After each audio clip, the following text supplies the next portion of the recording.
નમસ્કાર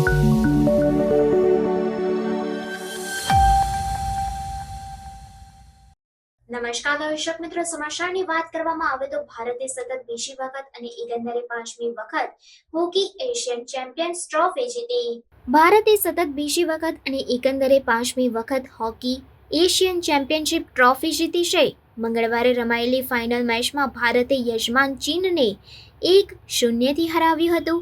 આ મેચ ચીનના હુલુનબુઇર શહેરમાં મૂકી હોકી ટ્રેનિંગ બેઝ પર રમાઈ હતી. આ ટુર્નામેન્ટમાં ભારત અજેય રહ્યું હતું.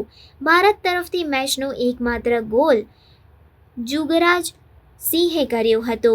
ચીનની ટીમ 4 ક્વાર્ટર બાદ પણ ગોલ કરી શકી ન હતી. પ્રથમ ક્વાર્ટરમાં રમત ટાઈ રહી હતી. ભારત અને ચીન વચ્ચે એશિયન ચેમ્પિયનશિપ ટ્રોફીની ફાઇનલનો પ્રથમ ક્વાર્ટર ટાઈ રહ્યો હતો.